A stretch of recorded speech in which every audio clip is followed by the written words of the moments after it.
Welcome back to Prep Classes Academy. Today I'm back with the next chapter of Perspective, chapter number 4, which is Adolescence as a Period of Transition. So let us begin. Adolescence as a period of transition. मतलब adolescence में बच्चों का क्या transition होता है mentally, physically, emotionally, हम उस बारे में इस chapter में discuss करेंगे.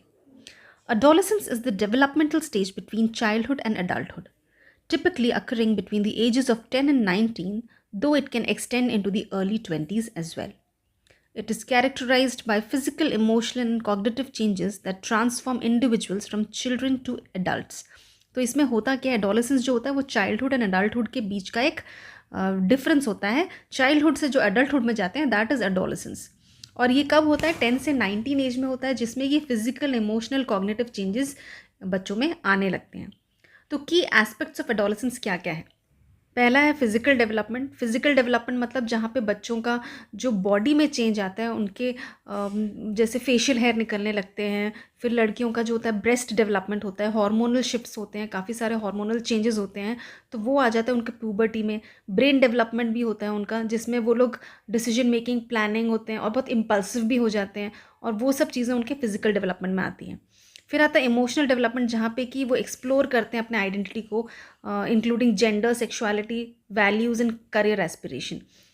टीनेजर्स जो होते हैं being seeking more independence from the families, वो अपने फैमिली से इंडिपेंडेंट रहना चाहते हैं एंड ज़्यादा वो प्योर के साथ रहते हैं. मूड स्विंग्स उनके बहुत होते हैं इस टाइम से, बहुत एरोगेंट हो जाते हैं, कोई इमोशनली बहुत वीक हो जाता है, कोई बहुत ज़्यादा इमोशनल हो जाता है. मूड स्विंग्स होते हैं. फिर आता है हमारा सोशल डेवलपमेंट, जहाँ पे friendship and peer relationship become more central. Family पहले सेंट्रल होता था जब वो छोटे थे, लेकिन जब वो अडोलेसेंस में आते हैं उनका मेन हो जाता है relationship with their peer. Romantic relationships होते हैं, लव एंड हार्ट ब्रेक, ये सब वो लोग they go through all these things. Then social media होता है, उसका भी बहुत अफेक्ट होता है उनके लाइफ में. Then we have cognitive development. Adolescents begin to think more abstractly and critically, enabling them to question ideas and develop their own beliefs. Although their cognitive abilities are more advanced, बहुत advanced होते हैं, adolescent may still struggle with impulsivity and risk-taking behavior. इस time पे risk-taking behavior होता है क्योंकि वो ज़्यादा सोचते नहीं हैं, बहुत impulsive हो जाते हैं, उनको जो लगता है ठीक है वो वही कर देते हैं, और बाद में realize करते हैं कि उन्होंने गलत किया या फिर सही किया. Then we have characteristics of adolescence.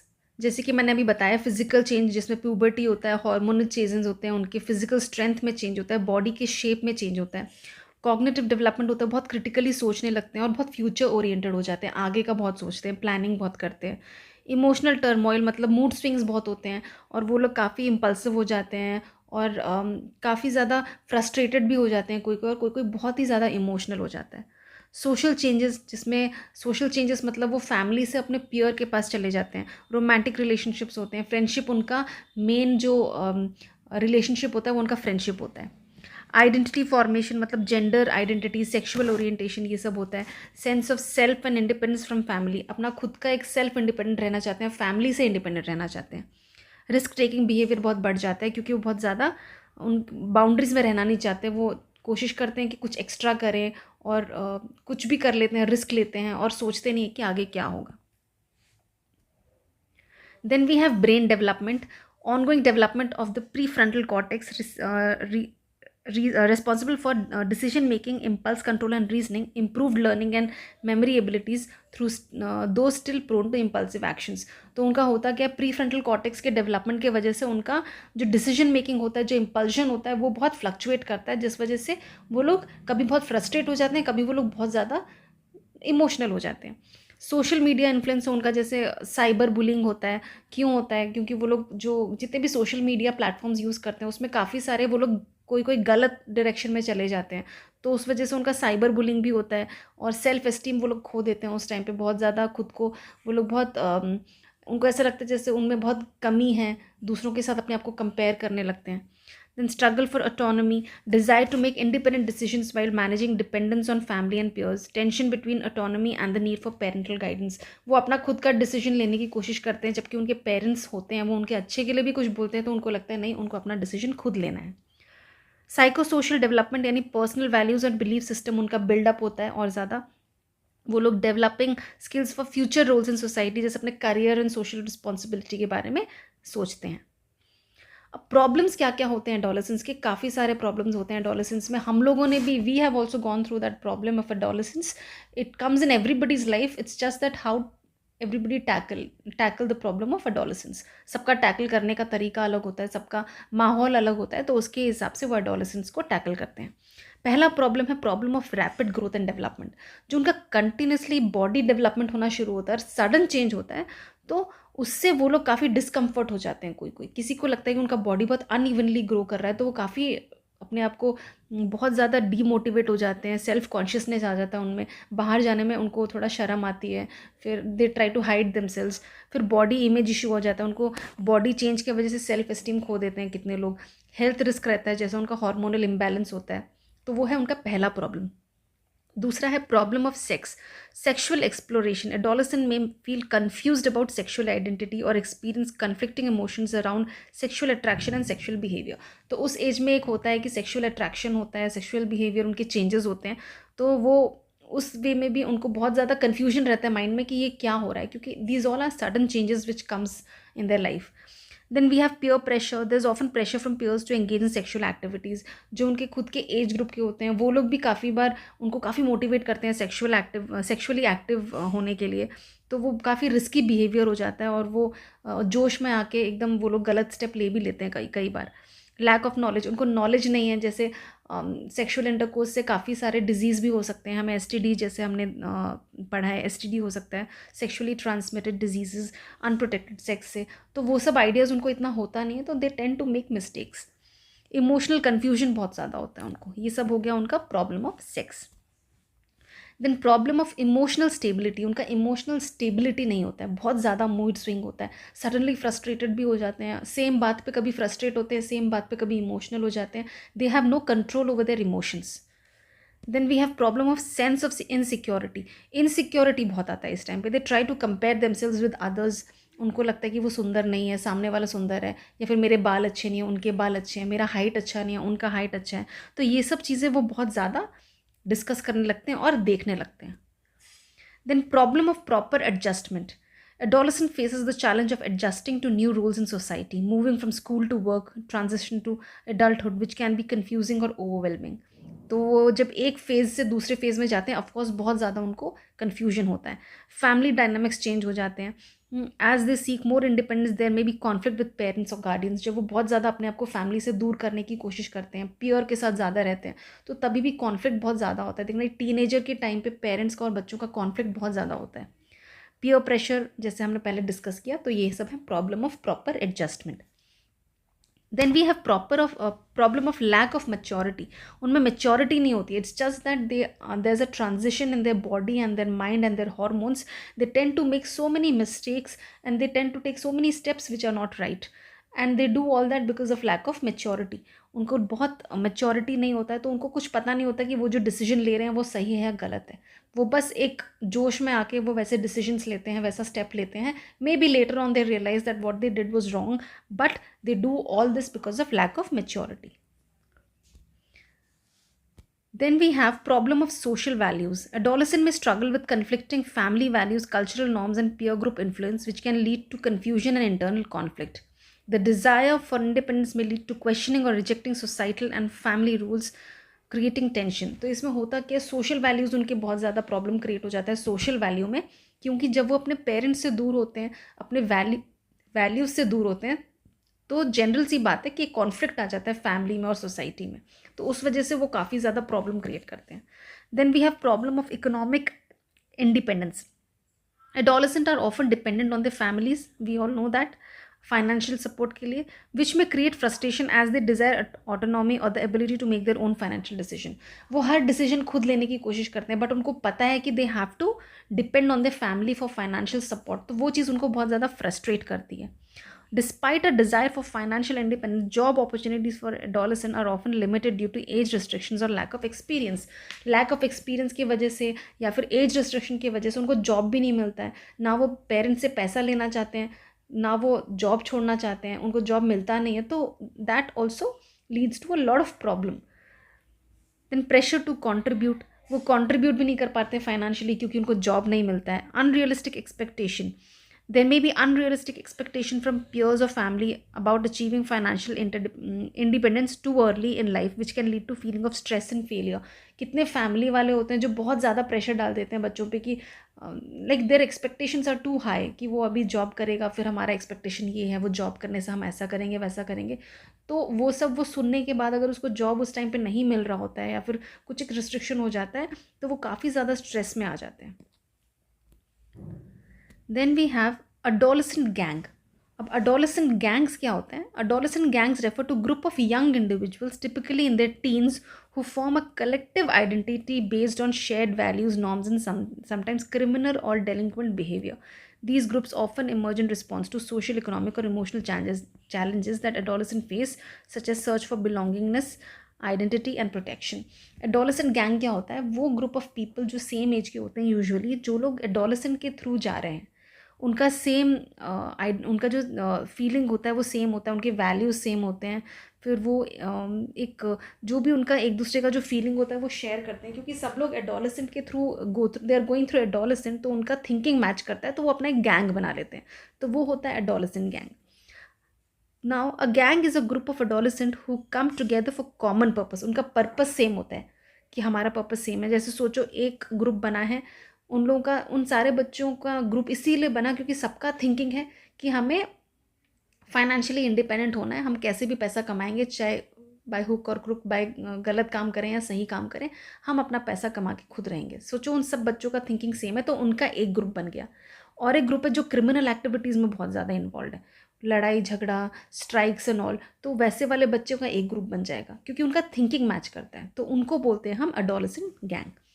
Gangs are typically categorize by strong group identity. Strong group identity, जैसे मैंने बोला, एक जिन था जो फाइनेंशियली इंडिपेंडेंस होने की सोच रहा था इसलिए वो ग्रुप था, और एक ग्रुप था जो क्रिमिनल एक्टिविटीज़ के लिए ग्रुप बना था, तो उनका एक स्ट्रॉन्ग आइडेंटिटी होता है। द ग्रुप में be involve in illegal activities, उनके इलीगल एक्टिविटीज़ के लिए भी वो ग्रुप बना सकते हैं। अब कैरेक्टरिस्टिक्स क्या है एडोलेसेंट गैंग के? Social identity, members often share a sense of identity and loyalty to the group which provides emotional support and validation. वो ग्रुप के जितने भी मेंबर्स होते हैं वो एक दूसरे को बहुत ही लॉयल होते हैं एक दूसरे के लिए और इमोशनली सपोर्ट करते हैं। Peer influence, peer pressure plays a significant role in gang formation. Gang formation में पीयर प्रेशर का सबसे बड़ा हाथ होता है, क्योंकि एडोलेसेंट में एक्सेप्टेंस एंड बिलोंगिंग बहुत, उनको लगता है कि उनको कोई बहुत ज़्यादा प्यार करे, उनको बहुत ज़्यादा इंपॉर्टेंस दे, तो जब उनके फ्रेंड्स उनको उतना इंपॉर्टेंस, उतना प्यार देने लगते हैं, तो उनको लगता है कि नहीं, हमारे फैमिली से ज़्यादा ये हमारे लिए इंपॉर्टेंट है, तो उनके प्रेशर से, उनके इन्फ्लुएंस से गैंग बन जाता है। डिस्टिंक्टिव मार्कर्स, गैंग्स में हैव यूनिक सिम्बल्स, उनका सिंबल बना लेते हैं, कोई कलर्स बना लेते हैं कि हमारे ड्रेस कोड ऐसा रहेगा, या फिर अपने ग्रुप का एक नाम रख देते हैं, तो उनका एक डिस्टिंग्विश मार्कर होता है। Then we have leadership, gangs often have a hierarchical structure, उनका हायरार्किकल स्ट्रक्चर भी होता है, मतलब उनका होता है कि कौन लीडर है, कौन लीडर के नीचे है, कौन सबसे नीचे है, उनका एक वैसा भी क्राइटेरिया होता है। अब रीज़न क्या है एडोलेसेंट जॉइन गैंग्स बनने के? पहला है सेंस ऑफ बिलोंगिंग, जो ग्रुप बनाते हैं उनको एक दूसरे की तरफ एक अट्रैक्शन हो जाता है कि अरे इसको भी वही चाहिए जो मुझे चाहिए, इसका फीलिंग भी वैसा ही है, मुझे जैसा लगता है कि मेरा फैमिली गलत है, उसको भी लगता है मेरा फैमिली गलत है, so we are good friends, तो उनका एक बिलोंगिंगनेस वाला फीलिंग आ जाता है, जिस वजह से वो एक गैंग बनाते हैं। प्रोटेक्शन, उनको लगता है वो एक दूसरे को प्रोटेक्ट कर सकते हैं किसी भी थ्रेट से, चाहे वो फैमिली रिलेटेड हो, चाहे कुछ भी हो, तो उनका एक बहुत ही फैमिली वाला फीलिंग आने लगता है, तो वो लोग एक ग्रुप बना लेते हैं।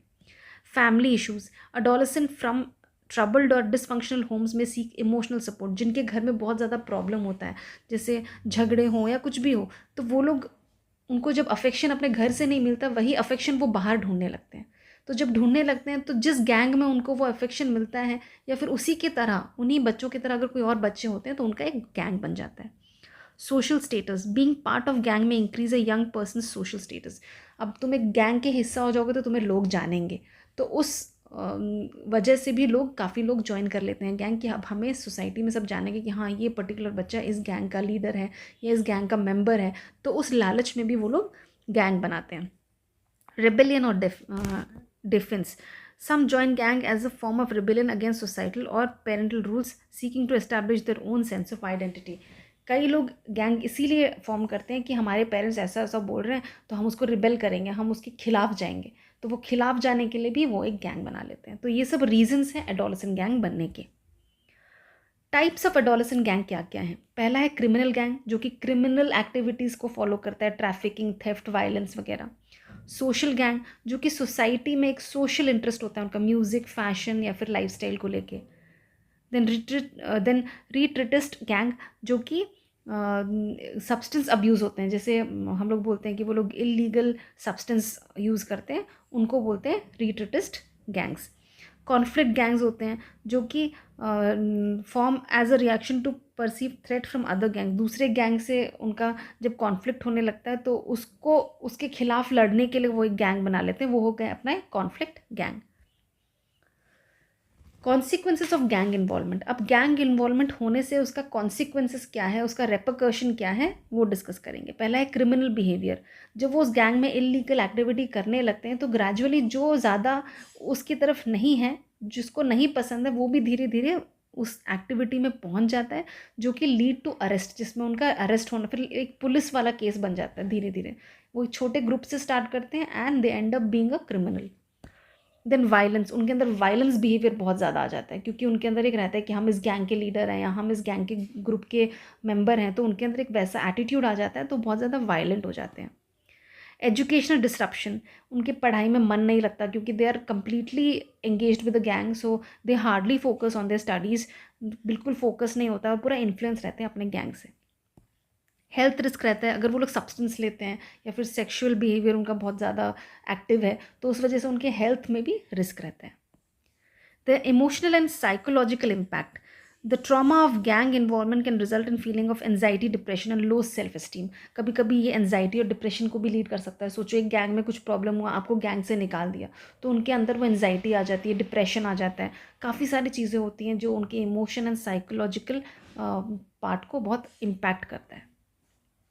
नेक्स्ट है एडजस्टमेंट। एडजस्टमेंट क्या होता है, जब एक इंडिविजुअल अपने आप को अडेप्ट कर लेता है, अपने आसपास के जो चेंजेस हो रहे हैं उनको एक्सेप्ट कर लेता है, उसमें ढल जाता है, उसको बोलते हैं एडजस्टमेंट।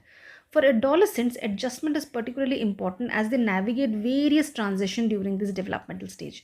तो जैसे मैंने बोला, एडोलेसेंस के टाइम में काफ़ी प्रॉब्लम होता है क्योंकि वो अपने आप को एडजस्ट नहीं कर पाते हैं, लेकिन जो बच्चे अपने आप को एडजस्ट कर लेते हैं, they tend to protect themselves, वो अपने आप को प्रोटेक्ट कर लेते हैं और वो किसी भी गलत रास्ते में भी नहीं जाते हैं। Adjustment involves adapting and accommodating new situations, जो नया चीज़ हो रहा है उसको एक्सेप्ट करना, पॉजिटिवली लेना, उसको अडेप्ट करना। It includes both emotional and psychological responses, emotionally भी और साइकोलॉजिकली भी हमको हर चीज़ को बैलेंस करके एक्सेप्ट करना है। Then effective adjustment allows individual to cope with stressors and meet personal, social and academic demands.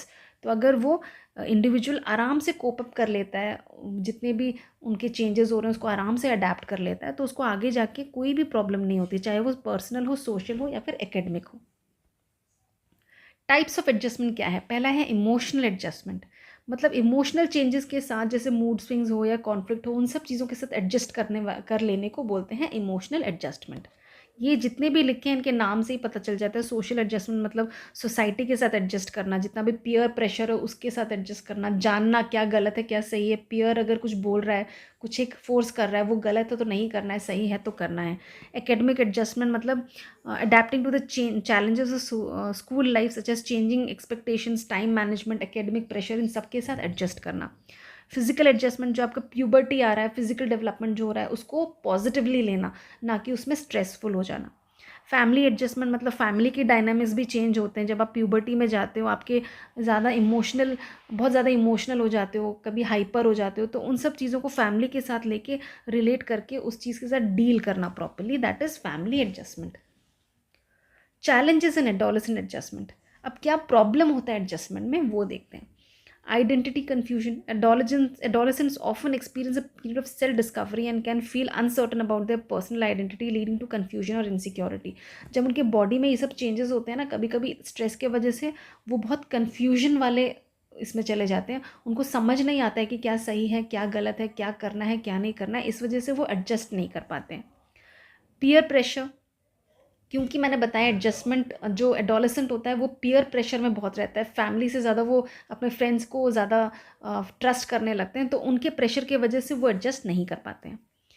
Emotional struggle, जो कि बहुत ही ज़्यादा क्योंकि बहुत ज़्यादा इमोशनली बहुत ज़्यादा इमोशनली वो लोग हाइपर रहते हैं, कभी अप्स एंड डाउन्स होते हैं उनकी इमोशंस की, बहुत ही वल्नरेबल इमोशंस रहता है, तो इस वजह से वो एडजस्ट नहीं कर पाते हैं। एकेडमिक प्रेशर, स्कूल का भी बहुत प्रेशर रहता है, एक तो यहाँ पे इमोशनल और फिजिकल डेवलपमेंट होता है उनका, उसका प्रेशर रहता है, उसके साथ फिर पढ़ाई करो, पढ़ाई का प्रेशर रहता है, तो वो एक साथ इतना प्रेशर नहीं ले पाते हैं, तो एकेडमिक प्रेशर की वजह से भी they are unable to adjust themselves. Family conflict, क्योंकि वो डिपेंड नहीं होना चाहते पेरेंट्स के ऊपर, लेकिन पेरेंट्स का और बच्चों का इस एज में, इस एडोलेसेंट पीरियड में बहुत कॉन्फ्लिक्ट हो जाता है, तो इस वजह से भी वो एडजस्टमेंट नहीं कर पाते हैं। Now science of poor adjustment, poor adjustment है कैसे पता चलेगा, उसका क्या साइन है? पहला है विड्रॉल। विड्रॉल क्या होता है कि अपने आप को सोसाइटी से दूर कर लेना, किसी चीज़ में पार्टिसिपेट नहीं करना, फैमिली से पूरा आइसोलेट हो जाना, अपने आप को अलग रखना, एक पूरा आइसोलेट होकर रहना, विड्रॉ कर लेना अपने आप को, वो है एक पहला पुअर साइन ऑफ एडजस्टमेंट कि ठीक है मैं एडजस्ट नहीं कर पा रहा, मैं अपने आप को आइसोलेट कर लेता हूँ, that is not good. Behavioural problems होता है, या तो बहुत ज़्यादा रिबेलियन हो जाते हैं हर चीज़ में, मतलब रिबेल करना, किसी में अग्रेशन हो जाना बहुत ज़्यादा, किसी में भी रिस्की बिहेवियर ले लेना, सब्सटेंस अब्यूज़ करना, ये सब चीज़ें करना, this is behavioural problem. Academic decline, grades आपके कम हो जा रहे हैं, आपके जितने भी कॉन्सेंट्रेशन स्कूल में जो है वो बिल्कुल भी नहीं है, लैक ऑफ मोटिवेशन हो गया, that is also poor adjustment. Emotional distress, persistent sadness, हमेशा सैड रहना, हमेशा एंजाइटी में रहना, या फिर मूड स्विंग बहुत ज़्यादा होना, that is also poor adjustment. Last है फिजिकल सिम्टम, यानी stress induced physical symptoms such as headaches, sleep disturbance और changes in appetite. Then we have importance of proper adjustment. Proper adjustment क्यों ज़रूरी है? What is the importance of adjustment in this adolescent period? Emotional wellbeing, अपने emotional health को अच्छा रखने के लिए, स्ट्रेस फ्री रखने के लिए adjustment is very important. Healthy relationship, ताकि आपकी फैमिली के साथ डायनामिक्स अच्छे रहें, जितने भी कॉन्फ्लिक्ट है फैमिली के साथ वो ना हो, वो आराम से सारा उनका जो एडोलेसेंट पीरियड है वो आराम से जाए विदाउट एनी कॉन्फ्लिक्ट। उसके लिए हेल्दी रिलेशनशिप तभी पॉसिबल है अगर वो एडजस्ट कर सके। एकेडमिक सक्सेस, अगर एडजस्ट कर लिया अपने एडोलेसेंस के साथ, अपने पीयर के साथ, अपने फैमिली के साथ, तो ऑटोमेटिकली एकेडमिक सक्सेस 100% होगा। देन मेंटल हेल्थ, अपने मेंटल वेलबींग को प्रॉब्लम से दूर रखने के लिए, डिप्रेशन से, एंजाइटी से अपने आप को दूर रखने के लिए एडोलेसेंट पीरियड में एडजस्टमेंट इज़ वेरी इंपॉर्टेंट। फिर है factors affecting adjustment at home. कौन से फैक्टर्स हैं जो कि घर पे एडजस्टमेंट के लिए प्रॉब्लम क्रिएट करता है? पहला है parental relationship and support.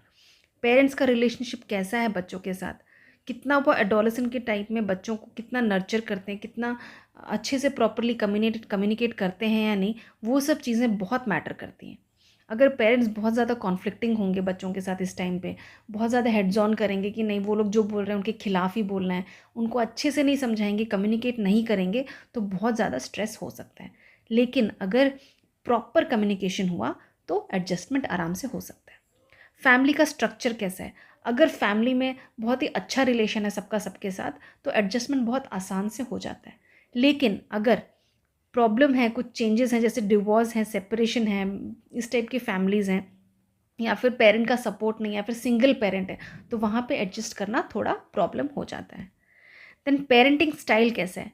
Authoritative parent है जो कि हमेशा ही बच्चों के साथ बहुत ही बैलेंस्ड रूल एंड रेगुलेशंस रखते हैं, बहुत ही अच्छा एंड वार्म रिलेशनशिप रखते हैं, वो है। या फिर अथॉरिटेरियन है, मतलब बहुत ही स्ट्रिक्ट एंड कंट्रोलिंग पेरेंट है, उसके ऊपर भी डिपेंड करता है कि कितना एडजस्टमेंट हो सकता है या फिर हो ही नहीं सकता। Then we have emotional support. The emotional climate at home plays a crucial role in adolescence. Family that provide consistent emotional support. अगर consistent emotional support बच्चों को दिया जा रहा है पूरा पेशेंस के साथ, तो एडजस्टमेंट बच्चे आराम से कर लेते हैं। लेकिन अगर फैमिली बहुत कॉन्फ्लिक्टिंग होगा, बहुत ही फ्रीक्वेंट आर्ग्यूमेंट्स होंगे घर पे, तो फिर वो एडजस्टमेंट नहीं हो पाता है। सिबलिंग का रिलेशनशिप कैसा है? अगर सिबलिंग भी बहुत ज़्यादा पॉजिटिव रिलेशनशिप है दोनों का, तो it's a positive sign, otherwise again adjustment is not possible. Economic stability कैसा है? अगर घर पे इकोनॉमिक कंडीशन कैसा है कि एजुकेशन ढंग से प्रोवाइड कर पा रहे हैं या नहीं, पॉवर्टी तो नहीं है, अगर पॉवर्टी है तो again it's a lot of stress. तो इन सब चीज़ों के ऊपर भी बहुत मैटर करता है कि बच्चे घर पे एडजस्ट कर सकते हैं या नहीं कर सकते। We have cultural expectations. The cultural context of the family influences how adolescents adjust to various situations at home. Conflicting cultural values between adolescent and their family, especially in immigrant families, can lead to struggle in identity and social adjustment. Again, cultural expectation, culture भी एक होता है कुछ अलग type का. बच्चे अगर उसमें अच्छे से नहीं ढल पा रहे हैं तो उनको कैसे पेरेंटिंग के साथ उनको किस तरीके से समझाना है.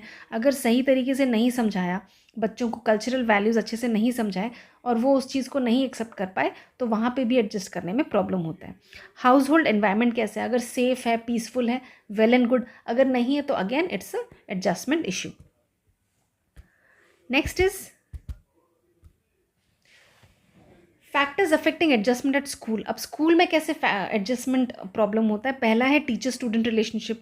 पॉजिटिव रिलेशनशिप है अगर टीचर के साथ, टीचर बहुत अच्छे से पॉजिटिवली बच्चों के साथ बात करते हैं, बहुत ही पॉजिटिव रिलेशनशिप रखते हैं, तो वहाँ पे एडजस्टमेंट हो जाता है. लेकिन अगर नेगेटिव होता है और बहुत ही जैसे बच्चों में लैक ऑफ सपोर्ट होगा, उनका फिर अनफेयर ट्रीटमेंट करेंगे, कुछ बच्चों को ज़्यादा अच्छा बोलते हैं, कुछ बच्चों को वो पूरा डीमोटिवेट कर देंगे, वैसा होने से एडजस्टमेंट नहीं होता है. Peer relationship and social skill. अपने पीयर के साथ उनका कैसा रिलेशनशिप है. अगर पॉजिटिव है तो of course it's an adjustment, and if it is negative again adjustment is not possible. Peer pressure हो सकता है. अगर बुली हो गया, किसी को बुली कर रहे हो, बहुत ज़्यादा इमोशनली डिस्ट्रेस वो हो जाते हैं बच्चे और इस वजह से एडजस्टमेंट नहीं कर पाते हैं. Academic expectation and performance. बच्चों के ऊपर, काफ़ी बच्चों के ऊपर घर वालों का और टीचर्स का बहुत ज़्यादा एक्सपेक्टेशन रहता है कि उनका एक्सपेक्टेशन इतना हाई रहता है कि बच्चे उसी में स्ट्रेस हो जाते हैं.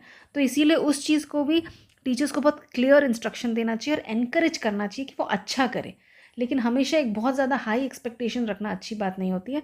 अगर उनको उतना अच्छे से एनकरेज करें, फैसिलिटेट करें बेटर एकेडमिक एडजस्टमेंट के साथ, तो there is a positive thing that they can adjust at the school. Otherwise again अगर वो नहीं कर सकते हैं वैसा, अगर वो एडजस्ट नहीं करेंगे, अगर टीचर्स उनको मोटिवेट नहीं करेंगे, तो वहाँ पे नहीं हो पाता adjustment. Then we have school environment and resources. A safe and well-resourced school environment promotes effective adjustment. School का अगर रिसोर्स अच्छा है, अगर काउंसलिंग प्रॉपर होता है, एक्स्ट्रा करिकुलर एक्टिविटी होता है, बच्चों को हमेशा मोटिवेट करते हैं, then it's a positive thing. But lack of resources हुआ, पुअर इंफ्रास्ट्रक्चर हुआ, तो अगेन बच्चे एडजस्टमेंट इस पीरियड में नहीं कर पाते हैं.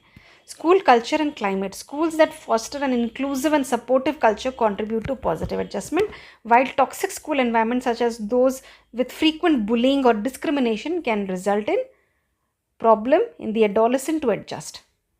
Then parental involvement in school. Active involvement अगर होगा पेरेंट का स्कूल में, एक्टिविटीज़ में, कम्युनिकेशन करेंगे वो टीचर्स के साथ, एक प्रॉपर उनका इंटरेक्शन रहेगा टीचर्स के साथ, बच्चों का उसमें अपडेट रहेगा, तो वो बहुत ही पॉजिटिव होता है. लेकिन अगर पेरेंट्स का इन्वॉल्वमेंट नहीं होता, they fail to support their child, तो यहाँ पे क्या होता है, बच्चे they can not adjust when they are in their adolescent period.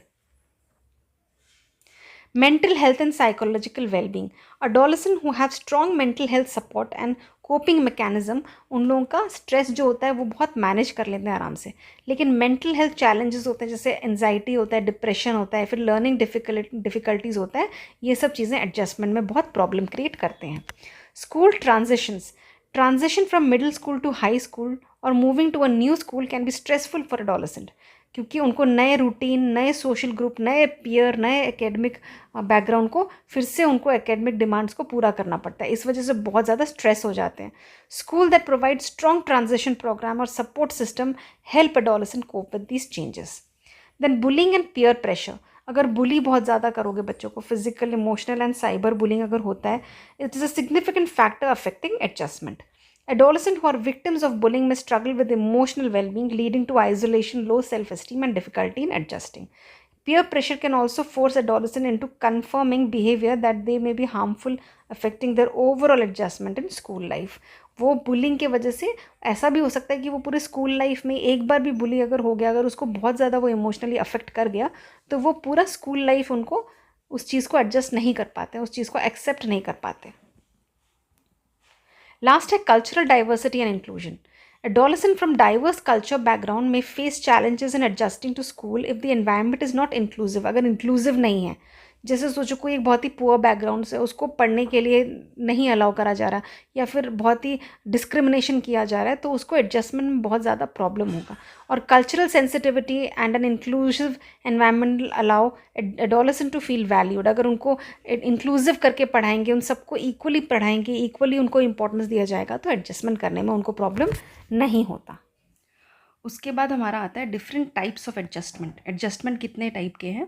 पहला है health adjustment. Health adjustment refers to changes made to accommodate and manage physical और मेंटल हेल्थ। मतलब कुछ ऐसे चेंजेस करना जिससे कि जितने भी फिजिकल और मेंटल हेल्थ चैलेंजेस हैं उसके साथ एकोमोडेट करना, उसको एडजस्ट करना। इसमें पहला है physical health adjustment, adapting to illness, injury और disability, managing symptoms and adhering to medical treatment plans, adjusting daily routines for better health management, coping with the physical limitation caused by chronic disease। तो हमें adapt करना है, बच्चों को adapt करना है, illness injury जो भी है उस चीज़ को एक्सेप्ट करना है, और जितने भी सिम्टम्स है उसको मैनेज कैसे करेंगे? मेडिकल ट्रीटमेंट से। फिर एडजस्ट करेंगे उनका डेली रूटीन इस तरीके से बेटर डाइट और एक्सरसाइज के साथ ताकि उनको कुछ हेल्थ इशू ना हो। And coping with the physical limitation caused by chronic disease और condition like diabetes, heart disease and arthritis. इस टाइप का अगर कोई प्रॉब्लम है तो उसके हिसाब से उनको अपना फिजिकल लिमिटेशंस रखना है। फिर आता है मेंटल हेल्थ एडजस्टमेंट, जहाँ पे adjusting to mental health condition like depression, anxiety और स्ट्रेस, इन सब के साथ एडजस्ट करना है, कोशिश करना है कि वो जितना इग्नोर कर सकें। Adopting coping strategies for emotional wellbeing, जैसे थेरेपी, मेडिकेशन, श्रिंक, ये सब उनको एक्सेप्ट करना पड़ेगा अगर अपने इमोशनल वेलबींग को सही से रखना है। Managing mental health in the face of life transition और ट्रॉमा, मेंटल हेल्थ को उनको मैनेज करना है अच्छे से ताकि कुछ भी ट्रॉमेटिक, कुछ भी आगे ट्रॉमा ना हो। फिर आता है हमारा एडजस्टमेंट टू मेडिकल ट्रीटमेंट। जितने भी नए थेरेपीज़ आते हैं, नए फिजिकल थेरेपीज़ हो, सर्जरी हो या कीमोथेरेपी हो, उस सबको अडेप्ट करना है, उसको इग्नोर नहीं करना। अगर ऐसा कोई प्रॉब्लम है, किसी को कैंसर है और वो कीमोथेरेपी के डर से उसको कीमोथेरेपी वो नहीं लेगा, तो that will be more brutal, that will be more problematic in coming future. So what they should do is they should adapt with the medication, adapt with the therapies and treatments, coping with the side effect of treatment. और उसका जो side effect होता है उसको भी उनको positively लेना है, क्योंकि हर मेडिकेशन का कुछ ना कुछ साइड इफेक्ट होता है एंड धीरे धीरे वो चेंज हो जाता है। बिहेवियरल चेंजेस फॉर हेल्थ, अब बिहेवियरल चेंजेस में आ जाएगा जैसे क्विटिंग स्मोकिंग, फिर बैलेंस डाइट खाना, रेगुलर फिजिकल एक्टिविटी करना, एक हेल्दी लाइफस्टाइल फॉलो करना। Then we have emotional adjustment. Emotional adjustment में पहला है मैनेजिंग इमोशनल रिस्पॉन्स, मतलब अपने कुछ ऐसे स्ट्रैटेजीज डेवलप करना कि आप स्ट्रेस और एंजाइटी के साथ कोप अप कर सको। नए इमोशनल चैलेंजेस जो होते हैं उनके साथ डील करना, उस पर ज़्यादा फ्रस्ट्रेट नहीं होके उसके साथ डील कैसे करना है, कैसे मुझे फ्रस्ट्रेशन को कंट्रोल करना है, एंगर को कंट्रोल करना है, ये सब करना है। फिर adjustment to emotional changes. Emotional changes हमने पढ़ा था क्यों आता है? Due to adolescence. तो एडोलेसेंस की वजह से जो इमोशनल चेंजेस आते हैं, it's like an emotional roller coaster. So उनको उस चीज़ को एक्सेप्ट करना है और रेगुलेट करना है। Then we have coping with mental health disorder.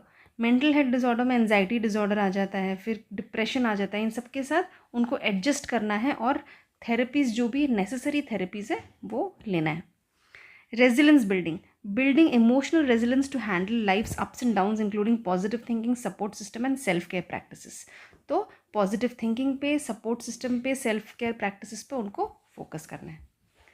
Then we have social adjustment, जिसमें है adjusting to social roles. Social role जो है उनका, अगर वो टीनेजर हैं या वो पेरेंट हैं या वो स्टूडेंट हैं या वो एम्प्लॉय है, उसके हिसाब से उनको अपने आप को अडेप्ट करना है सोसाइटी के साथ। अडेप्टिंग टू सोशल एक्सपेक्टेशन, अब एक्सपेक्टेशन जो है उसके हिसाब से, जैसे आपके फ्रेंड्स का कुछ एक्सपेक्टेशन होगा, आपकी सोसाइटी का आपसे कुछ एक्सपेक्टेशन होगा, एडोलेसेंस के टाइम में कुछ एक सोशल एक्सपेक्टेशन होता है, फैमिली का एक्सपेक्टेशन होता है, उन सब के साथ अडेप्ट करना। डीलिंग विद सोशल कॉन्फ्लिक्ट, हमने कॉन्फ्लिक्ट के बारे में पढ़ा था, कॉन्फ्लिक्ट के साथ कैसे डील करना है, या तो अवॉइड करना है या तो अग्रीमेंट करना है या फिर हमें निगोशिएट करना है। उस टाइप से उनको अपने जितने भी कॉन्फ्लिक्ट है उसके साथ डील करना पड़ेगा। Adjusting to changes in social network, coping with the loss of friendship, अगर फ्रेंडशिप किसी से टूट जाए, सोशल नेटवर्क कुछ डिसकंटिन्यू हो जाए, तो उस चीज़ के साथ भी एडजस्ट करना है, ना कि उसके ऊपर कुछ भी उनको फ्रस्ट्रेट होना है या फिर कुछ उनको उसको लेके डिप्रेशन होना है, वैसा नहीं करना है, उनको उसके साथ कोप करना है। Then we have home adjustment. Family dynamics कैसे हैं, पेरेंट्स डिवोर्सी हैं या फिर सिंगल पेरेंट है या फिर कुछ भी उस टाइप की, अगर पेरेंटिंग स्टाइल कैसा है, हाउस होल्ड कैसा है, रूल्स कैसे हैं, एक्सपेक्टेशन कैसे हैं, उसके हिसाब से उनको, फैमिली डायनामिक्स के हिसाब से उनको अपने आप को एडजस्ट करना है। Moving homes, adjusting to new living environment, जैसे कितने सारे ट्रांसफरेबल जॉब्स होते हैं, या फिर जब फैमिली किसी रीज़न से एक सिटी से दूसरे सिटी या एक कंट्री से दूसरे कंट्री जाते हैं, तो बहुत इमोशनल इम्पैक्ट पड़ता है, लेकिन उसके साथ भी उनको नए स्पेस में अडेप्ट करना है। चेंजिंग फैमिली रूल्स कैसे चेंज होंगे? Shifting dynamics between parents and children as children grow older and become more independent. जब बच्चे जितने बड़े होते हैं पेरेंट्स का और उनका एक रिलेशन अलग टाइप का हो जाता है, तो उसके हिसाब से हमेशा सेम एक्सपेक्टेशंस नहीं रहते। It keeps on changing with time and age. Financial adjustment, अब घर का फाइनेंशियल कंडीशन कैसा है उस चीज़ को भी लेके अडेप्ट करना है। हमारा जितना डिमांड है उतना हमारा मतलब घर में इनकम जैसा है उसके हिसाब से हमारा डिमांड रहना चाहिए, उसके हिसाब से हमें कोप अप करके चलना चाहिए। Adapting to family expectation, family का क्या एक्सपेक्टेशन है आपसे, आपके अचीवमेंट को लेके, आपके करियर को लेके, आपके बिहेवियर को लेके, उस चीज़ को एडजस्ट करना। स्कूल एडजस्टमेंट में पहला आता है एकेडमिक डिमांड। एकेडमिक डिमांड क्या है? होमवर्क्स हैं, कॉम्प्लेक्स सब्जेक्ट्स हैं, एकेडमिक का क्या एक्सपेक्टेशन है, उस चीज़ को एडजस्ट करना। फिर बच्चों का टीचर्स को देखना, टीचर्स का एक टीचिंग स्टाइल अलग होता है हर टीचर्स का, उस टीचिंग स्टाइल को उनको किस तरीके से अडेप्ट करना है, उस चीज़ को भी उनको ध्यान देना है in order to adjust in school. Social integration, adapting a new social environment and making new friends, especially when transitions to a new school। जब नए स्कूल में ट्रांसफ़र होते हैं तो फ्रेंड्स कैसे बनाना है, बुलिंग होता है, पीयर प्रेशर होता है, कितने सारे सोशल ग्रुप्स बनते हैं जो हमने गैंग के बारे में पढ़ा था, उन सब के साथ कैसे डील करना है ताकि वो एडजस्टमेंट कर सके। हैंडलिंग एकेडमिक स्ट्रेस जो होता है उसकी वजह से जो स्ट्रेस एनजाइटी होता है या फिर जो भी एक डेडलाइन की वजह से बहुत ज़्यादा एनजाइटी आ जाता है बच्चों के अंदर, उस तरीके से उनको टाइम मैनेजमेंट करना है अपने पढ़ाई को भी लेके ताकि उनको एडजस्ट करने में ईजी हो। Adapting to educational transition from one educational level to another. अब लेवल्स भी चेंज होते हैं, जैसे पहले लोअर लेवल में होते हैं, फिर मिडिल में जाते हैं, फिर हायर में जाते हैं, तो उसके हिसाब से भी उनको अपने सोशल अपने इमोशनल थिंकिंग को अपने जितने भी उनके एकेडमिक एडजस्टमेंट है उसको अकॉर्डिंगली करना है। Then we have occupational adjustment. Occupational adjustment क्या होता है? Job transition. नए जॉब में जब जाते हैं आप, करियर आपका चेंज होता है, एक जॉब से दूसरी जॉब स्विच करते हैं, तो उसके हिसाब से आपको नए कलीग्स मिलेंगे, तो उसके हिसाब से ही आपको अपने नए रिस्पॉन्सिबिलिटी को एक्सेप्ट करना है। अब उसको अगर आप लोग रिबेल करेंगे, नहीं मुझे ये रिस्पॉन्सिबिलिटी नहीं चाहिए, मैं दूसरे कंपनी में मेरा ऐसा जॉब था तो मुझे ऐसा ही करना है, तो वो चीज़ पॉसिबल नहीं है। एडजस्ट करने के लिए you have to adapt with whatever you are going through in your life. Work life balance, अपने वर्क और लाइफ को you have to juggle between your home and work, so आपको balance करके चलना पड़ेगा। करियर डेवलपमेंट, तो career development में क्या होता है कि बहुत ज़्यादा जितना आपका करियर बढ़ेगा आपका रिस्पॉन्सिबिलिटी उतना बढ़ेगा। आप जितने हायर पोस्ट में जाओगे आपका रिस्पॉन्सिबिलिटी, आपका मैनेजिंग टीम उतना ज़्यादा कॉम्प्लेक्स हो जाएगा, तो उसके हिसाब से आपको अपने आप को एजुकेट करना है, ट्रेन करना है, प्रोफेशनली डेवलप करना है ताकि आप उस चीज़ के साथ एडजस्ट कर सकें। वर्क प्लेस रिलेशन जो है आपके कलीग्स के साथ, सुपरवाइजर्स के साथ या फिर सबॉर्डिनेट्स के साथ बहुत ही अच्छे तरीके से आपको कोऑपरेट करके चलना है, अडेप्ट करना है वर्क कल्चर को, ताकि उनके साथ कोऑपरेशन करने में भी आपको प्रॉब्लम ना हो। रिटायरमेंट एडजस्टमेंट, यानी transition from a career to retirement involve significant emotional and social adjustment. आप इतने सालों से जॉब कर रहे होते हैं, suddenly when you retire it's very difficult to sit at home and not doing anything, so एक इमोशनल ट्रॉमा आ जाता है, तो उस चीज़ को भी आपको एक्सेप्ट करना है और अपने लाइफ में एडजस्ट करना है। नेक्स्ट है माल एडजस्टमेंट। माल एडजस्टमेंट होता क्या है? It refers to the inability और failure to cope effectively with the demand और challenges of one's environment, resulting in emotional, psychological, social और बिहेवियरल प्रॉब्लम। एडजस्टमेंट के बारे में हमने पढ़ा। मिस एडजस्टमेंट, माल एडजस्टमेंट क्या हो जाता है कि जहाँ पे आप एडजस्ट नहीं कर पाते हैं, तो उस वजह से आपको इमोशनल, साइकोलॉजिकल एंड सोशल या फिर बिहेवियरल प्रॉब्लम्स आने शुरू हो जाते हैं। It occurs when individuals have difficulty adjusting to changes, handling stress और interacting positively with their surroundings and others. तो जब आप अच्छे से इंटरैक्ट नहीं कर पाते हैं, बहुत ही प्रॉब्लम होता है आपको इंटरैक्ट करने में, तो उस वजह से आपको एंजाइटी, डिप्रेशन या फिर अग्रेशन ये सब आ सकता है। कॉजेज़ क्या है माल एडजस्टमेंट के?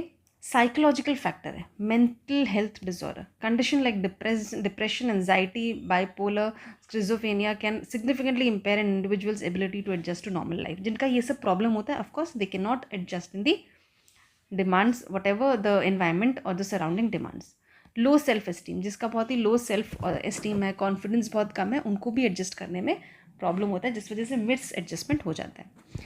अनरिजॉल्व इमोशनल ट्रॉमा, कोई प्रीवियस ट्रॉमा होता है अगर किसी में, जिसमें बच्चों के साथ आज अब्यूज़ भी होता है, काफ़ी हमने देखा है, कुछ अब्यूज़ के वजह से, बुलिंग के वजह से कुछ एक इमोशनल ट्रॉमा रहता है जिस वजह से वो आगे और किसी के साथ एडजस्ट करने में डरते हैं क्योंकि उनका एक ट्रॉमा रहता है, तो वो उसी चीज़ को लेके हमेशा बैठे रहते हैं, जिस वजह से वो आगे बढ़ नहीं पाते।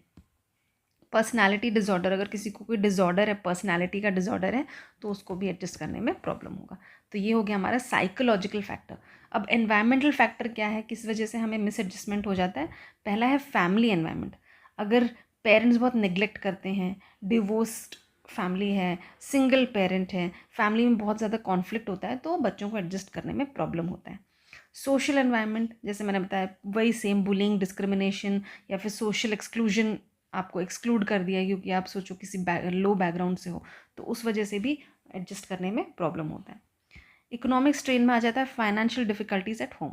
फाइनेंशियल डिफ़िकल्टीज़ अगर हैं घर पे, तो बहुत ज़्यादा स्ट्रेस रहता है, जिसका इम्पैक्ट जो होता है वो इंडिविजुअल की एबिलिटी पे पड़ता है, जिस वजह से वो एडजस्ट नहीं कर पाते हैं। एडुकेशनल फैक्टर्स क्या हैं जो मिस एडजस्टमेंट, माल एडजस्टमेंट में के हो जाता है, जिस वजह से? पहला एकेडमिक प्रेशर। कभी कभी एकेडमिक प्रेशर की वजह से उनका परफॉर्मेंस जो होता है, एकेडमिक परफॉर्मेंस बच्चों का ख़राब हो जाता है, और ये जो ख़राब होता है रिजल्ट, इस वजह से वो बहुत ज़्यादा फ्रस्ट्रेट हो जाते हैं, जो कि माल एडजस्टमेंट हो जाता है, जिस वजह से। स्कूल एनवायरनमेंट अगर अच्छा ना हो, बुलिंग बहुत ज़्यादा हो, टीचर्स का सपोर्ट ना हो, बहुत ही नेगेटिव कल्चर हो स्कूल का, तो उसमें भी बच्चों को बहुत आइसोलेटेड फील होता है, एनजाइटी होती है, जिस वजह से वो एडजस्ट नहीं कर पाते हैं।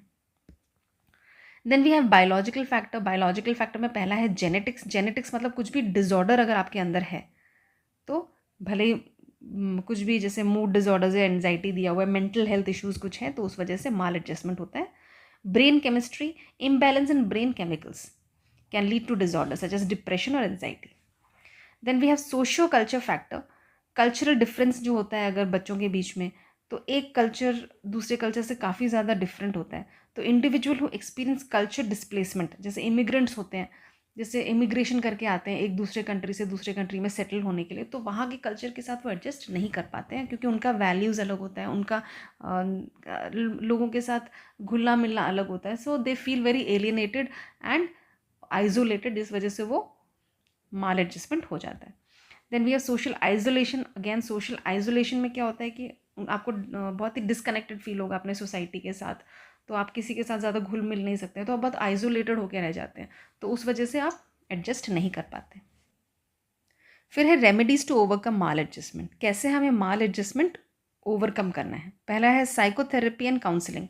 काउंसलिंग से हम लोग, थेरेपी से, इन सब चीज़ों से हम अपने डिप्रेशन को, स्ट्रेस को, या फिर कुछ भी हमारा ट्रॉमा है उस चीज़ से हम लोग लड़ सकते हैं।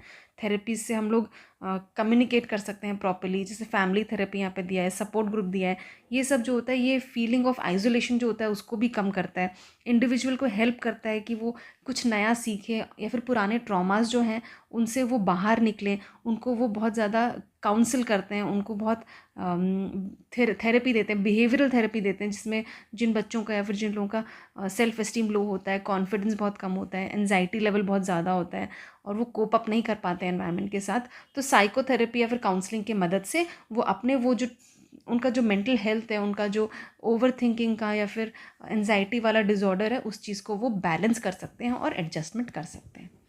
Then developing positive coping mechanism. Positive coping mechanism में क्या आ जाता है कि स्ट्रेस मैनेजमेंट कैसे हमें करना है, उसके टेक्निक्स होते हैं अलग अलग, जैसे हमें रिलैक्सिंग एक्सरसाइजेस करने हैं, मेडिटेशन करना है, डीप ब्रीदिंग करना है, फिर टाइम मैनेजमेंट करना है, हमें टाइम इस तरीके से मैनेज करना है कि हमें सारे काम बड़े आराम से हो जाए और वर्क का प्रेशर ना रहे। और प्रॉब्लम सॉल्विंग स्किल्स में क्या आ जाता है कि हमें प्रॉब्लम सॉल्विंग स्किल्स जो उसको डेवलप करने हैं, एनकरेज करने हैं, जो कि इंडिविजुअल को अलाउ करता है कोई भी प्रॉब्लम को इफेक्टिवली एंड एफिशिएंटली टैकल करने के लिए, जिस वजह से उनका फ्रस्ट्रेशन लेवल और जो हेल्पलेसनेस होता है वो कम हो जाता है। Social support and building connections. Strengthening relationship अपने फैमिली, फ्रेंड्स और मेंटोर के साथ स्ट्रॉन्ग करना। एंड कम्युनिटी इन्वॉल्वमेंट में मतलब कम्युनिटी में जो भी एक्टिविटीज़ होते हैं उसमें खुद को इन्वॉल्व करना, अपने आप को आइसोलेटेड ना रखना, क्योंकि जितना आइसोलेट रखेंगे उतना ज़्यादा माल एडजस्टमेंट होगा, और जितना ज़्यादा आप लोग अपने सोसाइटी के साथ घुल मिल जाएंगे, जितना इन्वॉल्व रहेंगे, उतना ज़्यादा आपके कनेक्शंस रहेंगे फैमिली के साथ, सोसाइटी के साथ, तो आपको एडजस्ट करने में ईजी होगा। Then we have parental guidance and family support. Parental guidance में जब जो पेरेंट होते हैं उनको एजुकेट करना कि इफेक्टिव पेरेंटिंग टेक्निक्स क्या क्या हैं, बच्चों को कैसे इमोशनली सपोर्ट करना है, कैसे स्टेबल होम एनवायरनमेंट रखना है, वो सब करने से वो बच्चों को अच्छे से उनके एडोलेसेंस में, जब वो लोग बहुत ज़्यादा उनका जो स्ट्रेस लेवल होता है बहुत फ्लक्चुएट करता है, उनके इमोशंस बहुत फ्लक्चुएट करते हैं, तो उस टाइम पेरेंट्स उनको सपोर्ट कर सके। फैमिली थेरेपी देना, फैमिली डिसफंक्शन अगर है क्यों है, उसमें रिजॉल्व कैसे करना है कॉन्फ्लिक्ट्स, उनमें कम्युनिकेशन को कैसे इम्प्रूव करना है, वो थेरेपी देने से जो उनका सब फैमिली है वो भी सपोर्टिव हो जाएगा और बच्चे ऑटोमेटिकली एडजस्ट कर लेंगे।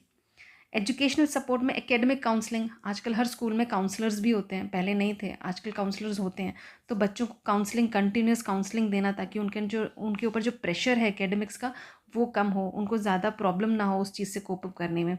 फिर स्टडी ग्रुप्स में उनको ट्यूटर करना, उनको पढ़ाना, पीयर स्टडी करवाना, सेम एज ग्रुप वाले बच्चों को एक साथ बिठा के पढ़ाने से उनके अंदर एक कॉम्पिटिटिवनेस आता है, कॉन्फिडेंस आता है।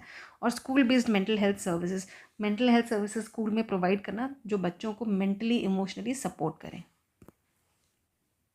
नेक्स्ट है हमारा फिज़िकल हेल्थ एंड वेलनेस, जहाँ पे हमें फिज़िकल एक्टिविटी करना है, हमें डाइट अच्छा लेना है, हमें हाइजीनिक रहना है। तो इस वजह से जब हम लोग हाइजीनिक रहेंगे तो हमारा इमोशनल वेलबींग भी रहेगा, हमें बहुत कामनेस फील होगा, उस वजह से नेगेटिविटी हमसे दूर रहेंगे, तो इससे एडजस्टमेंट ईजी हो जाता है। Building self esteem and resilience, self awareness and self acceptance is very important. अपने आप को कम नहीं समझना है किसी से, हमेशा अपने अंदर एक सेल्फ अवेयरनेस, अपने सेल्फ एक्सेप्टेंस को हमें रखना है, हमें दूसरों से अपने आप को कंपेयर नहीं करना है। और एक उससे क्या होगा कि हमारा जो कॉन्फिडेंस लेवल है वो बढ़ेगा, तो उससे माल एडजस्टमेंट नहीं होगा। Addressing socio-cultural issues, cultural sensitivity and integration. For individuals experiencing cultural displacement, providing education about the new culture and promoting integration can help. तो जब आप इमिग्रेंट जैसे होते हैं, मैंने बताया एक कंट्री से दूसरे कंट्री आते हैं, तो उनको एडजस्ट करने में प्रॉब्लम होता है, तो उनको जब वो सोसाइटी के साथ ज़्यादा घुलेंगे मिलेंगे तो उनको उनके कल्चर के बारे में पता चलेगा और इन्फॉर्मेशन मिलेगा, तो उससे वो आराम से सोशल इंक्लूजन करके अपने आप को एडजस्ट कर सकते हैं। देन वी हैव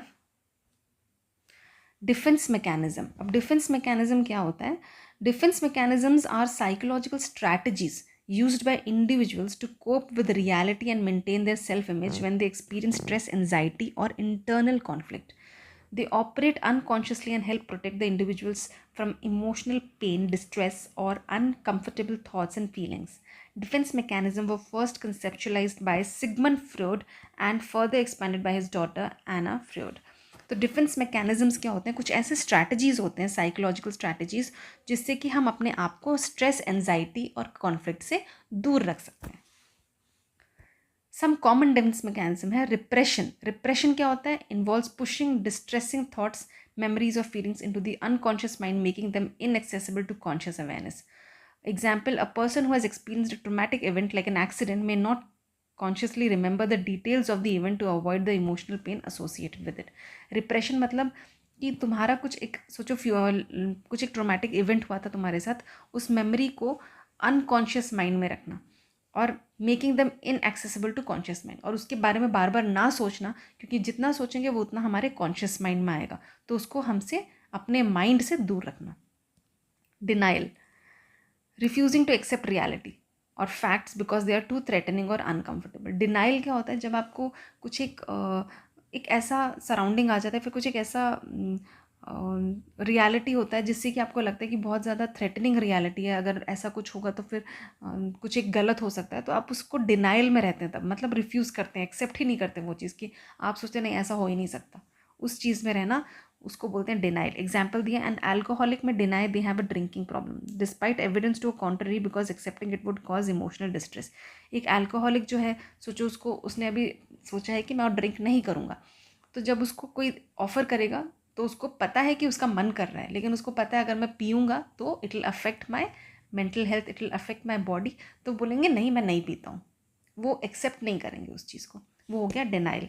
फिर आ गया projection, attributing one's own unacceptable feeling, thoughts or behaviors to someone else. A person who is feeling jealous of a colleague might accuse the colleague of being envious of their instead. मतलब इस तरीके से project करना कि आपको कोई फ़र्क नहीं पड़ता।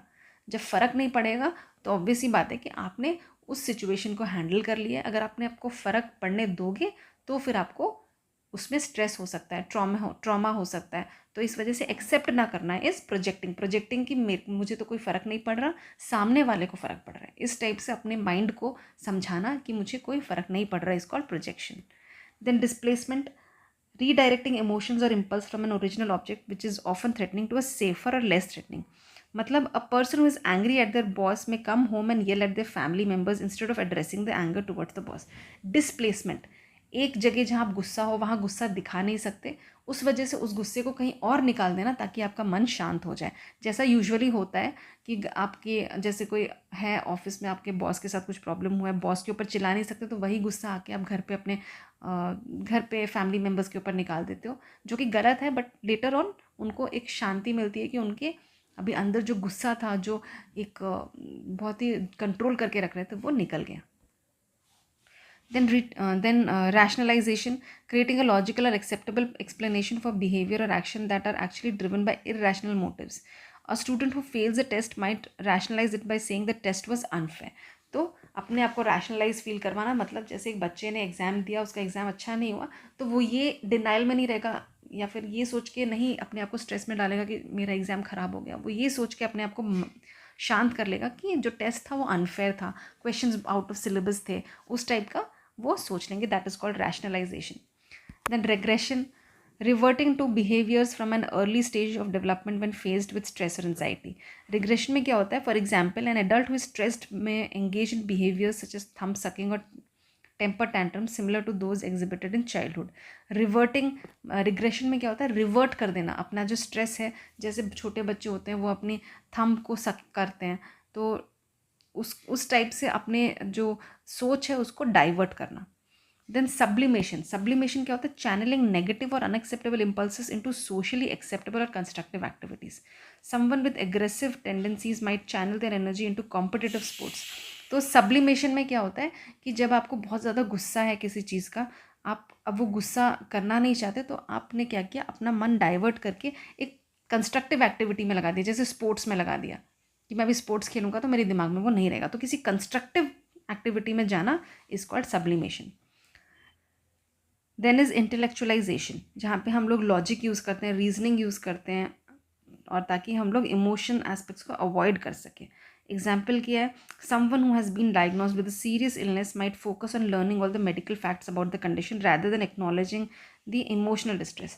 किसी को कोई बहुत बड़ी बीमारी हो गई है, वो उसमें रो रो के अपना टाइम वेस्ट नहीं करके वो उस बीमारी के बारे में और जानने की कोशिश करेगा, बहुत इंटेलेक्चुअली इंटेलिजेंटली उसके बारे में जानने की कोशिश करेगा कि मैं कैसे अपने आप को रिपेयर कर सकता हूँ, कैसे ठीक कर सकता हूँ, क्या क्या कंडीशंस हैं. तो उस तरीके से सोचने को बोलते हैं intellectualisation. Then we have reaction formation, यानी expressing the opposite of what one truly feels or thinks in order to hide anxiety. Hide कर लेना anxiety. Reaction formation में हम लोग hide कर लेते हैं anxiety. कैसे? A person who feels hostile towards a particular group of people might expressively show friendliness.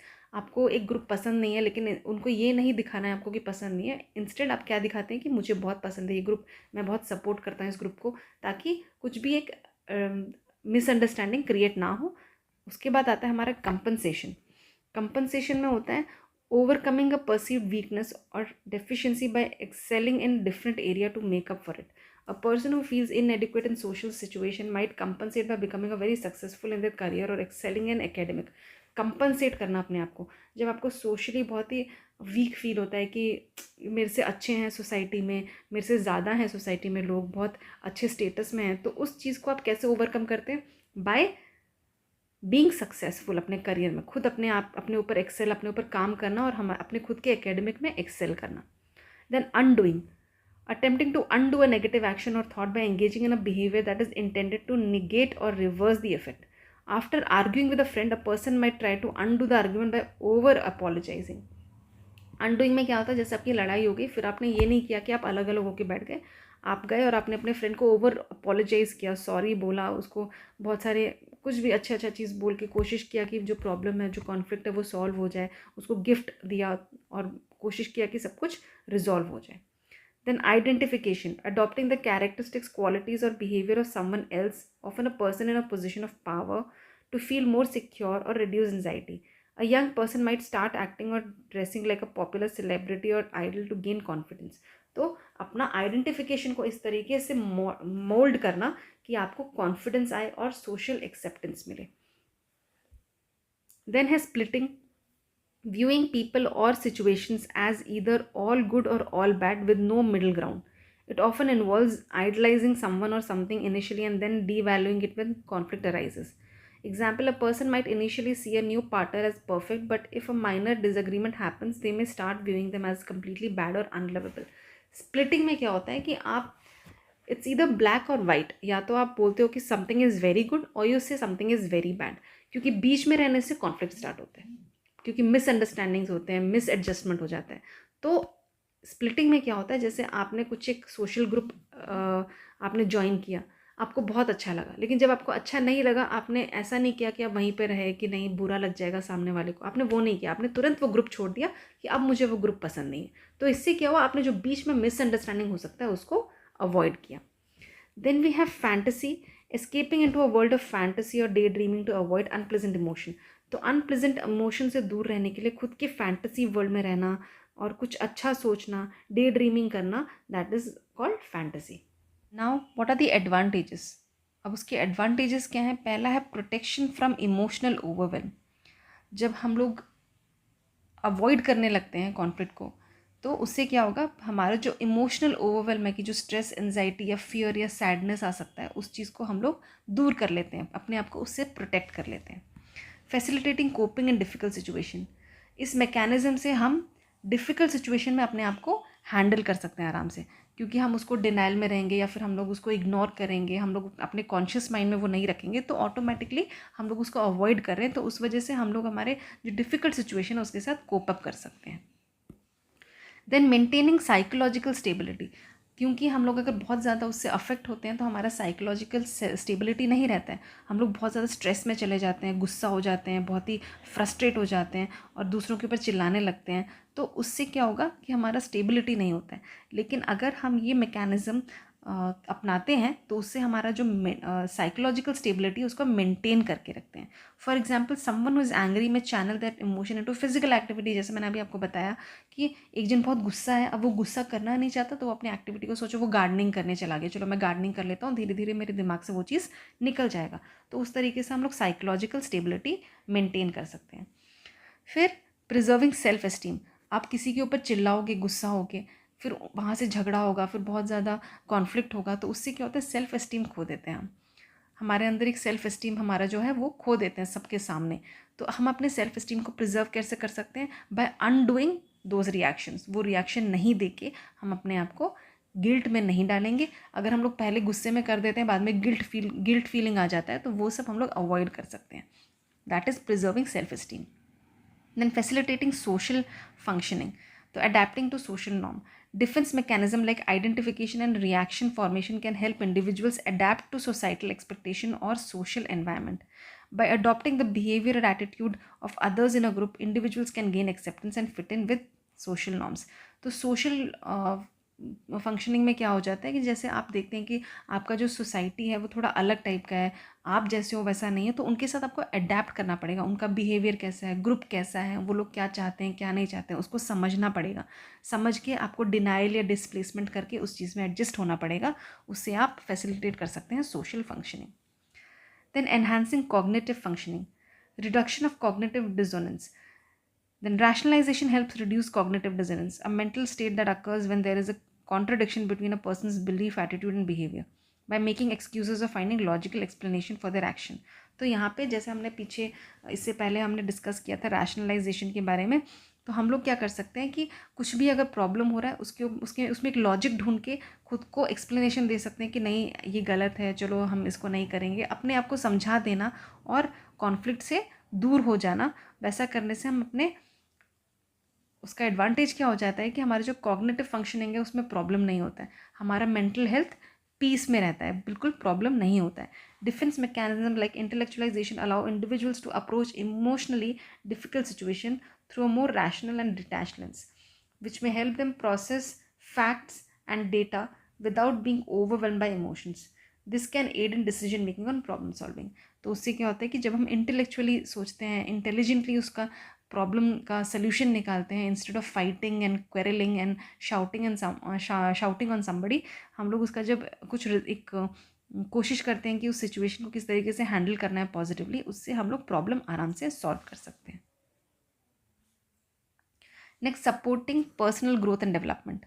In transitional period, example adolescence, defense mechanism like regression can provide temporary comfort as individuals adapt to new roles or challenges. This allows them to re-establish their sense of security before confronting the new responsibility. तो adolescence के time पे वो लोग sublimation या फिर जो हमने अभी पढ़ा रिग्रेशन, वो उस टाइप के डिफेंस मैकेनिज्म यूज़ कर सकते हैं. जैसे for example using sublimation to channel frustration into productive outlet. जैसे मैंने बताया सब्लिमेशन मतलब प्रोडक्टिव चीज़ों में दिमाग लगाना instead of fighting and creating a problem to yourself. उसके बजाय हम लोग अलग अलग मैकेनिज्म यूज़ करके हमारे प्रॉब्लम को सॉर्ट आउट कर सकते हैं. फिर है coping with loss and trauma. तो हम लोग जब रिप्रेशन, डिनायल या फिर अलग अलग फैंटेसी, डिस्प्लेसमेंट, इस टाइप के जितने भी हम लोग यूज़ करते हैं मैकेनिज़म्स, तो उससे हम लोग हमारा जो ट्रॉमा है, जो हमें ट्रॉमा आ सकता है बिकॉज ऑफ हमारे ओवरवेलमिंग इमोशंस की वजह से, उसको हम कंट्रोल करके हमारे ट्रॉमा को या फिर हमारा जो फ्रस्ट्रेशन है, हमारा जो गुस्सा है, हमारा जो सैडनेस है, उसको हम लोग कंट्रोल करके कोप अप कर सकते हैं. So here we complete the chapter. Thank you for watching. Stay